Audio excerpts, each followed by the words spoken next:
Assalamualaikum warahmatullahi wabarakatuh. Berjumpa kembali dengan saya Ari Wijayanti, calon guru penggerak angkatan 9 dari SMA Negeri 3 Sarolangun.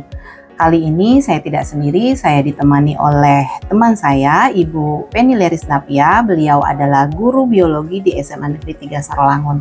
Assalamualaikum warahmatullahi wabarakatuh, Ibu Penny. Waalaikumsalam warahmatullahi wabarakatuh. Bagaimana kabarnya hari ini, Bu Penny? Alhamdulillah terlihat luar biasa walaupun sudah kebanjiran. Oh iya, habis banjir ya Bu Penny ya. Tapi sehat ya Bu Penny? Alhamdulillah sehat. Alhamdulillah ya, hari ini kita akan mengadakan percakapan praprestasi ya Bu Penny. Sebelum nanti saya akan amati jalan proses pembelajaran yang akan Ibu lakukan di dalam kelas. Atau sebelumnya juga saya akan melakukan proses supervisi di kelas Ibu nanti. Sip. Oke, adapun tujuan dilakukannya supervisi ini adalah untuk mengetahui dan juga mengevaluasi jalan proses pembelajaran yang akan Ibu lakukan nanti. Nah, kenapa hari ini kita melakukan percakapan observasi sebagai persiapan awal sebelum nanti Ibu melakukan kegiatan pembelajaran agar Ibu lebih siap dan lebih percaya diri sehingga memberikan pembelajaran yang baik bagi murid Ibu nantinya. Dan ada beberapa pertanyaan yang akan saya sampaikan kepada Ibu. Yang pertama berkaitan dengan tujuan. Kira-kira apa tujuan pembelajaran yang ingin Ibu capai nantinya? Oke, baik. Terima kasih Ibu sudah memberi kesempatan saya untuk nanti didampingi oleh Ibu CGP Angkatan 9 yang CE ini. Nanti mereka materinya itu tentang perubahan lingkungan. Apalagi sekarang Ibu terkait dengan kejadian alam yang sekarang kita rasakan, jadi mereka nanti diarahkan ke sana. Jadi perubahan lingkungan ini nanti anak-anak dalam pembelajaran ini mereka saya arahkan dengan tujuan pembelajaran di awalnya nanti mengetahui kompetensi awal mereka apa gitu. Nah, peserta didik ini sebelum mengikuti pembelajaran ini mereka belum bisa menyajikan data terkait tentang perubahan lingkungan. Di wilayah mereka ada kejadian apa? Apakah kalau yang kemarin bencana banjir, batu bara, pembakaran hutan, mereka bisa nggak menyajikan data itu. Nah, jadi diharapkan setelah pembelajaran ini mereka bisa menyajikan data itu untuk psikomotornya. Kemudian untuk afektifnya, mereka lebih memperlihatkan respon terhadap lingkungan. Kalau alam kita begini, harusnya apa solusi yang diberikan, terus apa yang mereka dapat lakukan untuk setidaknya melestarikan dan menjaga yang lingkungan yang ada di sekitar mereka begitu. Jadi kompetensi awalnya terkait kognitif, psikomotor sama afektifnya didapat dalam satu kegiatan pembelajaran. Kemudian nanti pembelajaran ini akan ada 2 pertemuan Ibu. Jadi nanti mungkin Ibu setelah ini langsung bisa membersamai saya di kelas dengan kegiatan yang pertama. Nah, di sini kita pakai mode pembelajaran PJBL. Jadi project gitu sistemnya Bu ya, karena anak-anak senangnya ke lapangan. Jadi agak lebih lama kalau projectnya. Nanti di sini biasanya ini dikonsep 2 kali pertemuan. Kalau mereka menyelesaikannya di rumah, kalau enggak bisa sampai 3 pertemuan. Nah, tujuannya apa? Untuk mencapai tingkat berpikir yang hot, jadi di sini mereka harus mampu menganalisa penyebabnya. Jadi nanti mereka disajikan kayak video, terus mereka masuk ke video itu untuk melihat isu terkini apa sih yang ada di sekitar kita. Nanti disajikan video-video banjir, video-video Nah, tujuan pembelajarannya untuk yang pertama itu dia menganalisa penyebab dan dampak negatifnya dari perubahan lingkungan itu sendiri apa. Kemudian dia setelah itu harus bisa mengkorelasikan anak didik itu tujuannya keterkaitan antara komponen makhluk hidup dan terhadap perubahan lingkungan yang terjadi itu apa sih gitu. Kemudian yang terakhir tentunya tingkat berpikirnya akan lebih tinggi, dia meng-create atau mereka menciptakan solusi terhadap perubahan permasalahan lingkungan. Nanti bisa melalui infografis, video ataupun poster seperti itu Ibu. Oke, baik. Jadi tadi Ibu sudah menyebutkan terkait dengan materi Ibu perubahan lingkungan dengan tujuannya yang pertama siswa dapat menganalisa terhadap perubahan lingkungan, kemudian nanti dapat mengkorelasi dengan perubahan lingkungan, kemudian nanti pada tingkat akhirnya adalah bahwa peserta didik nanti mampu menciptakan benar, apa yang terjadi pada perubahan lingkungan. Seperti itu ya Bu Penny. Baik, untuk pengembangannya tadi saya sudah melihat apa yang disampaikan oleh Bu Penny, mulai dari untuk melihat penyajian data, berarti kita akan melihat kemampuan anak dari kognitif, psikomotor, dan afektifnya. Seperti itu ya Bu Penny ya. Jadi rencananya yang akan Ibu terapkan dalam kelas ini menggunakan tadi strategi pembelajaran diferensiasi dengan PJBL ya Bu, dengan project. Baik Ibu, dengan metode pembelajaran PJBL yang akan Ibu lakukan, kira-kira langkah apa nih yang akan Ibu persiapkan nanti di kelas? Oke, nah Ibu, ini di modul juga sudah dijelaskan rangkaiannya. Jadi pada PJBL ini ada 6 sintaks, ada 6 tahapan, itu nanti diuraikan menjadi 2 karena terlalu panjang. Jadi yang pertama, sintaks yang pertama itu di PJBL itu yang sudah umum kita ketahui, pertama mereka akan menentukan pertanyaan atau masalah utama. Jadi anak-anak nanti dikasih tayangan video atau mereka bisa nanti ada linknya sudah disiapin, mereka bisa searching sendiri nanti di handphonenya. Kemudian nanti dari video itu diharapkan mereka mengeluarkan pertanyaan yang kita harapin itu, mereka menanyakan nanti ini gimana kalau kira-kira 20 tahun lagi kalau terus menerus kejadian alam ini terjadi atau penyebabnya terjadi, apa yang terjadi? Nah begitu. Dan dari pertanyaan besar itu nanti mereka akan dilanjutkan dengan sintaks selanjutnya Ibu nih, seperti merencanakan proyek. Kemudian nanti sudah diarahkan, LKPD sudah disiapkan, anak-anak dipandu dengan LKPD-nya. Kemudian barulah mereka sintaks yang ketiga membuat jadwal penyelesaian proyek. Jadi mereka memang sudah dituntut untuk bertahap. Itu untuk pertemuan pertama. Baru nanti selanjutnya ada 3 tahapan lagi seperti guru memonitor kemajuan proyeknya gimana, dicek, terus mereka mempresentasikan, baru terakhir mengevaluasi dan merefleksi proses hasil proyek nanti yang sudah mereka buat lengkap. Nah seperti itu mungkin Bu gambaran langkah-langkah di PJBL nanti yang di kelas diterapkan. Baik Ibu, sangat menarik ya kalau melihat dari modul Ibu ini untuk kegiatan pembelajarannya. Mudah-mudahan bisa dipraktekkan. Oke, baik. Kira-kira nih kapan Ibu akan melakukan kegiatan pembelajaran yang akan Ibu lakukan ini? Besok ada jadwal saya di fase E, Ibu. Mungkin besok langsung bisa Ibu mendampingi saya di kelas ya Bu. Baik, jadi besok ya Bu ya di jam ke 5.56 ya Bu ya. Baik. Nanti saya akan melihat kegiatan Ibu dan melakukan supervisi di kelas dan mencatat hal-hal apa saja yang mungkin terjadi di dalam kelas Ibu nanti ya Bu. Baik Bu, terima kasih Bu. Saya tunggu Bu supervisi. Baik Ibu, sangat menarik ya kalau melihat dari modul Ibu ini untuk kegiatan pembelajarannya. Mudah bisa dipraktekkan. Baik, kira-kira nih kapan Ibu akan melakukan kegiatan pembelajaran yang akan Ibu lakukan? Besok ada jadwal saya di fase E, Ibu. Mungkin besok langsung bisa mendampingi saya di kelas. Baik, jadi besok ya Bu ya di jam ke 5.56 ya Bu ya. Baik, nanti saya akan melihat kegiatan Ibu dan melakukan supervisi di kelas dan mencatat hal-hal apa saja yang mungkin terjadi di dalam kelas Ibu nanti ya Bu. Baik, kegiatan kita bisa berjalan lancar dan mungkin nanti setelah itu kita juga akan melakukan percakapan terkait dengan pasca observasi seperti itu. Oke. Baik Ibu Penny, terima kasih untuk hari ini. Mudah-mudahan kita dapat melanjutkan kegiatan kita, observasi dan praobservasi. Assalamualaikum warahmatullahi wabarakatuh. Waalaikumsalam warahmatullahi wabarakatuh.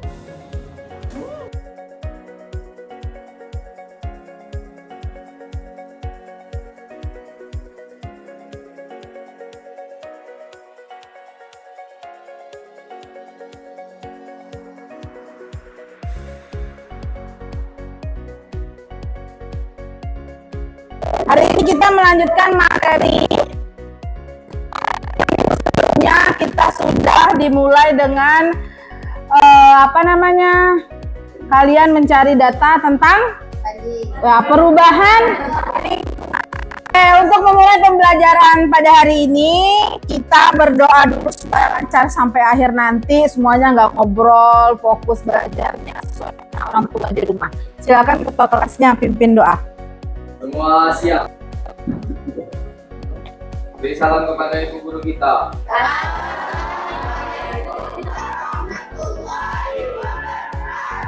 Waalaikumsalam warahmatullahi wabarakatuh. Dimulai.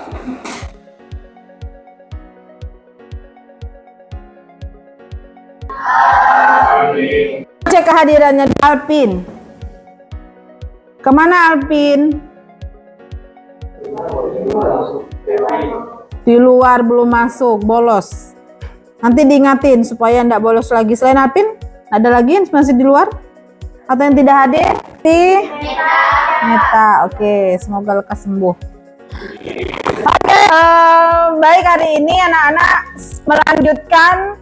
Di minggu kemarin kita sudah bahas tentang perubahan lingkungan yang ada di sekitar kalian. Kemarin Ibu tugaskan ada beberapa dari kalian untuk menanyakan langsung ke keluarganya, ke neneknya. Siapa yang nanya ke nenek, siapa angkat tangan? Nah, Okta nanya ke neneknya. Tentang apa, Okta? Tentang dangkalnya Sungai Tembesi. Ya, Sungai Tembesi sekarang yang dangkal. Siapa yang pernah mandi di Sungai Tembesi? Apa? Mandi ke Sungai Tembesi. Sekarang, dalam atau dangkal? Agak dalam. Kalau dulu kayak mana kata nenek Okta? Nah, sekarang bersih enggak, Alpa? Enggak. Pernah kamu pengennya sungai itu jernih atau kayak sekarang? Jernih itu kayak mana sih? Ada ikannya nampak di bawah gitu, ada batu. Terus kaki kamu nampak gitu, bisa di video, bukan bikin konten TikTok. Nampak kakinya bening. Kan kita pelajari hari berapa satu. Sini satu kelompok, ini satu kelompok. Yang laki-laki yang ini 2 kelompok.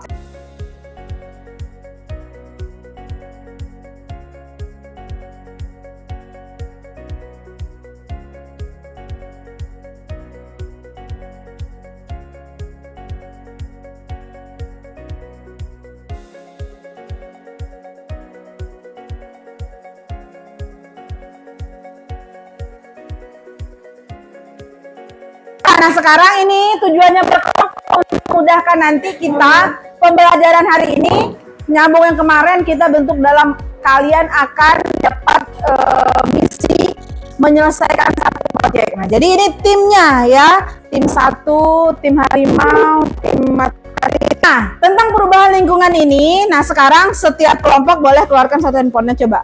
Handphonenya yang ada pak chat. Nah, Ibu akan kasih boleh satu permasalahan melalui tayangan video ya, atau kamu boleh cari sendiri tentang keadaan lingkungan di Provinsi Jambi. Coba dicek sekarang. Isu-isu perubahan lingkungan apa? Lingkungan kita nih kerusakannya apa? Yang lain sambil masih dicari, kemudian boleh dibuat catatan pentingnya di bukunya.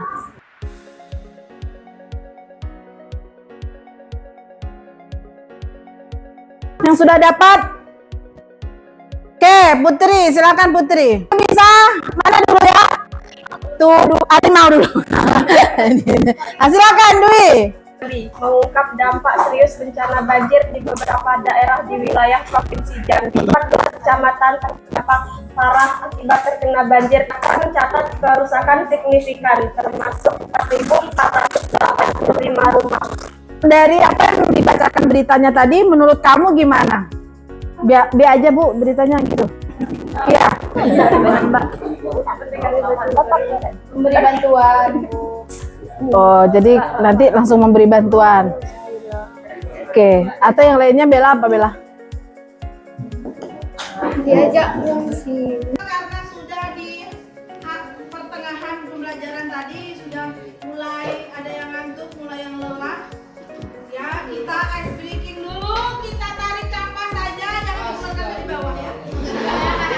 Oke, baca bismillah yang muslim, tarik napas, tahan 5 detik, keluarkan pelan-pelan. 1, 2, 3. Keluarkan pelan-pelan. Sekali lagi, ditarik napasnya.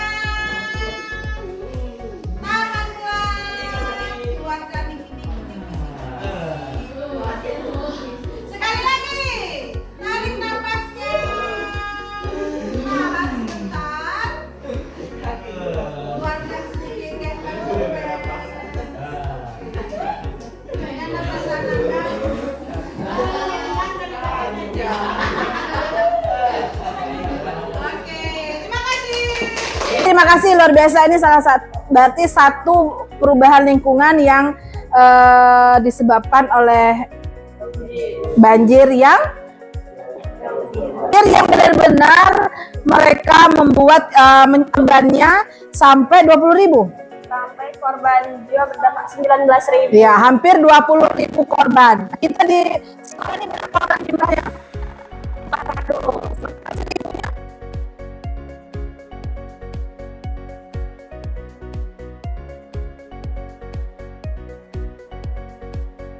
Ini pada wilayah Kota Jambi, kita kurang lebih dari 1.500 kepala keluarga kakak atau kakak di kelurahan Depok, kecamatan Pasifik. Oke, berarti di Kota Jambi ya. Oke, terima kasih. Berarti ini di Kota Jambi. Duduk, silakan. Terima kasih. Ini di Kota Jambi. Oke, anak-anak, tadi sudah dibacakan harinya melalui keadaan semuanya sudah banjir. Tapi selain banjir, bisa kalian buka apa tuh, Nak? Asap. Masih ada asap. Kenapa? Asap yang disebabkan oleh apa? Pembakaran apa? Asap pabrik. Kemudian apa lagi? Sudah dibuka di linknya, Nana. Itu ada, sudah YouTube-nya. Nah, dari sana silakan kalian buat satu pertanyaan, satu orang satu pertanyaan dari video yang kalian tonton. Nah, tahap pertama, kalian buat satu pertanyaan dari video yang ditonton. Waktunya Ibu kasih 5 menit buat satu pertanyaan.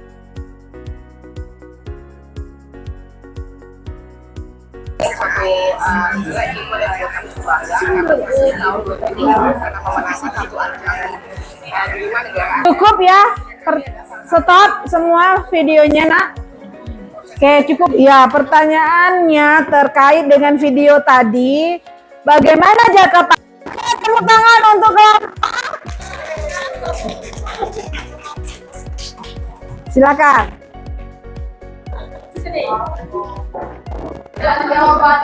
Nanti anak-anak yang lain boleh memberikan tanggapan. Assalamualaikum warahmatullahi wabarakatuh.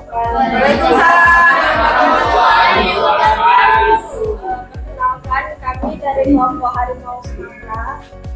Kami tadi menonton video yang berisi tentang pemanfaatan limbah sampah menjadi batako, dan kami menyepakati pertanyaannya adalah, menurut kalian bagaimana dampak positif dan dampak negatif dari pendaur ulangan sampah plastik menjadi batako? Oke, lanjut. Selanjutnya, Bagaimana pemanfaatan pengolahan sampah menjadi olahan batako, dan apa saja dampak pengolahan daur ulang yang dilakukan oleh masyarakat? Lanjut. Bagaimana cara untuk mengurangi sampah menurut kalian? Bagaimana tanggapan kalian dengan adanya pendaur ulang sampah? Bagaimana bisa sampah plastik bisa dijadikan batako? Menurut kalian apa saja sih manfaat sampah plastik selain bisa diolah menjadi batako? Oke, sip. Terima kasih. Tepuk tangan dulu. Nah, sekarang dari tontonan video tadi muncul pertanyaan seperti itu. Kelompok Harimau Sumatera ini menganalogikan pertanyaan ini akan diserahkan ke kelas. Jadi ini PR untuk yang di dalam kelas. Nah, siapa yang mampu yang bisa jawab? Assalamualaikum warahmatullahi wabarakatuh. Waalaikumsalam. Baiklah, saya perwakilan dari kelompok Matahari akan menjawab pertanyaan dari salah satu kelompok Harimau Sumatera. Jawaban dari saya, kita bisa saja membuat suatu kerajinan dari sampah plastik seperti membuat tempat tisu, membuat tempat aqua, dan membuat kerajinan atau aksesoris-aksesoris lainnya. Baik, itu saja yang dapat saya jawab. Sekian, terima kasih. Teman kalian Naila tadi menyebutkan bahwa kalau sampah yang sudah tertumpuk di daerah kita itu akan diolah menjadi kotak tisu, kayak yang apa namanya istilahnya didaur ulang ya, recycle ya. Nah, permasalahannya sekarang di daerah kita sini, Indonesia ini sekarang di dunia nomor 2 penghasil sampah plastik. Jadi nomor 2. Jadi, nah sekarang yang kita lakukan yang disebutkan Naila tadi itu baru kita mengolah di bagian hulunya saja, muaranya. Mulai pelaku bisnis itu mengubah kemasan-kemasan itu sudah banyak yang namanya food degradable. Semua makanan Indonesia ini itu lagi diusahakan seperti itu. Nah, di situ pembelajaran perubahan lingkungan kita itu kita tumpuk terus makanannya. Jadi kita di level mana tuh sekarang posisinya? Kalau di level ini orang yang ngerti paham kesehatan lingkungan, ini orang yang mempraktekkan kehidupan sehatnya, ini orang yang peduli dengan lingkungannya, ini mereka yang tahu terus makan terus. Di mana posisi kita, nak? Ini dituntun kalian untuk mengisi. Nah, ini agak mirip sama kegiatan kita sebelumnya. Nih, tapi di sini ada petunjuknya tentang perubahan lingkungan, jenis perubahannya apa, bentuk perubahannya apa, kemudian dampak dari perubahan bagi kehidupan yang seperti kamu tugas sebelumnya ya, yang sudah awali dengan di rumah. Kemudian upayanya apa?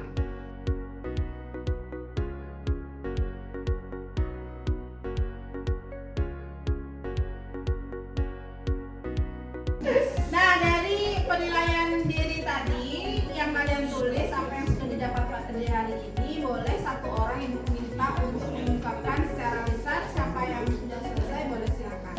Ada yang sudah selesai? Saya Bu, Nah, silakan.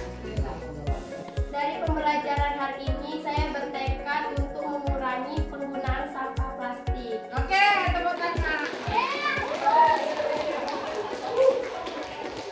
Nah, jadi demikian pembelajaran hari ini. Sebelum selesai, kita akan merangkum apa yang telah kita dapat hari ini. Selain dari pembelajaran tadi, siapa satu orang yang bisa merangkum kira-kira apa pembelajaran kita dari awal sampai akhir? Siapa yang bisa?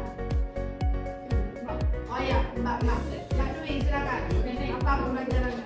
Dia terserah apa yang mau dipelajari hari ini. Dari awal tadi, tentang lingkungan sampai lagi.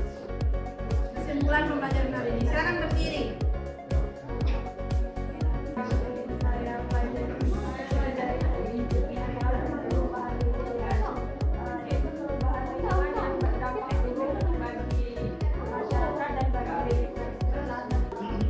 Oke, terima kasih.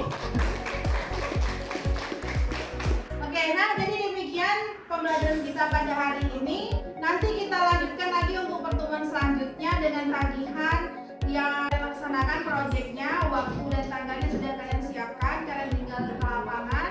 Minggu depan Ibu mau mengevaluasi, mau ngecek sampai mana tugasnya. Terima kasih hari ini. Semua kalian hebat. Ditutup dengan wabillahi taufiq wal hidayah. Wassalamualaikum warahmatullahi wabarakatuh. Assalamualaikum warahmatullahi wabarakatuh. Kali ini dalam kegiatan percakapan pasca observasi bersama saya Ari Wijayanti, calon guru penggerak angkatan 9 dari Kabupaten Sarolangun, Provinsi Jambi. Kali ini saya masih ditemani oleh Ibu Penny Lerisnavia sebagai guru yang telah diobservasi pada kegiatan supervisi akademik. Assalamualaikum warahmatullahi wabarakatuh, Ibu Penny. Waalaikumsalam warahmatullahi wabarakatuh, Bu. Bagaimana kabarnya hari ini, Bu Penny? Alhamdulillah Baik ya, Bu ya. Masih sehat ya? masih sehat. Alhamdulillah sehat ya, Bu. Baik, di percakapan pasca observasi ini saya akan memberikan pertanyaan-pertanyaan kepada Ibu terkait dengan jalannya proses observasi kelas yang sudah Ibu lakukan dengan tujuan untuk mengevaluasi sejauh mana proses pembelajaran yang sudah Ibu lakukan. Siap. Untuk pertanyaan yang pertama, Ibu, bagaimana nih perasaan Ibu terkait dengan jalannya kegiatan observasi kelas yang sudah kita lakukan kemarin, Ibu? Oke, terima kasih Ibu sudah mendampingi saya di kelas fase E1 kemarin. Yang saya rasakan sama seperti tahap proses pembelajaran di kelas seperti biasanya. Cuma mungkin anak-anaknya ya Bu ya, karena diawasi, jadi mereka mungkin tidak tentu dia kayak Bu ya, kayak orang kayak di shoot itu, jadi mereka grogi gitu. Kalau saya senang sekali, saya tambah bersemangat, level semangatnya bertambah karena didampingi oleh Ibu hebat CGP Angkatan 9 Ibu Ari. Begitu Bu. Saya sangat menyenangkan malahan Ibu. Jadi karena tadi ada observasinya, jadi persiapannya lebih matang. Gitu. Baik, alhamdulillah kalau gitu kegiatan kita yang sudah Ibu lakukan sudah berjalan sangat baik ya Bu ya. Kemudian nih Ibu, kira-kira nih area pengembangan apa yang sudah Ibu lakukan pada kegiatan proses pembelajaran dengan tahapan-tahapan yang sudah Ibu lakukan? Ya. Sesuai dengan tahapan-tahapan modul yang dibuat dalam perencanaan, di situ pengembangan dari awalnya ada kognitif anak-anak, psikomotor sama afektifnya. Nanti di kognitifnya tadi dia ada asesmen, kemudian di psikomotornya mereka juga sudah bisa menyampaikan apa pengamatan dari tahapan proyek pelaksanaan pembelajarannya. Kemudian afektifnya mereka yang membantu temannya, ada kerjasamanya walaupun belum maksimal sepenuhnya begitu.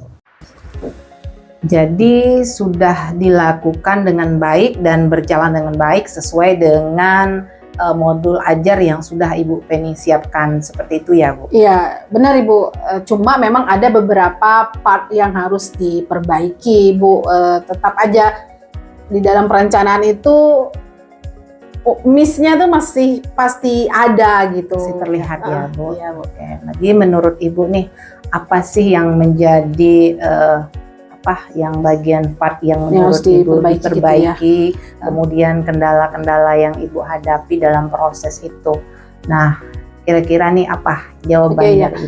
Jadi yang saya rasa setelah pembelajaran kemarin yang harus diperbaiki itu mungkin dalam persiapan pembentukan kelompok. Jadi nanti saya akan bekerja sama dengan guru BK untuk melihat data asesmen awal, mana peserta gaya belajarnya yang auditori, audiovisual maupun kinestetik.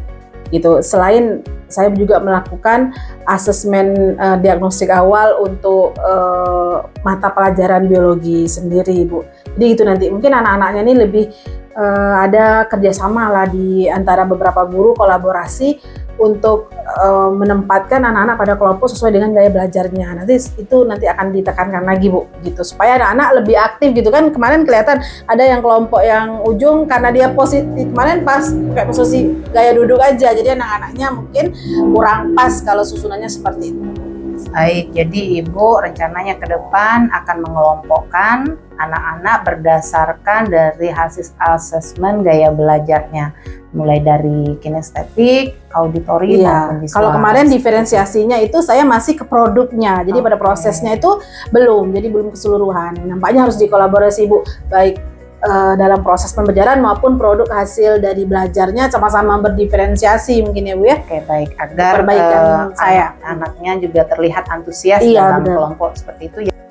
Baik Bu Penny, nanti saya akan tunggu cerita-cerita Ibu Penny selanjutnya terkait dengan bagaimana pengaplikasian Ibu di lapangan seperti itu.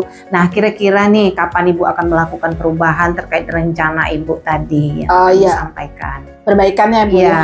Jadi nanti setelah ini kan langsung bisa dilihat. Nanti saya kalau ke kelas masuk lagi ke fase E, untuk kalau ada saya pakai proyek PJBL, maka saya perlakuannya nanti di pembagian kelompok akan saya perbaiki tadi sesuai dengan gaya belajar mereka nanti.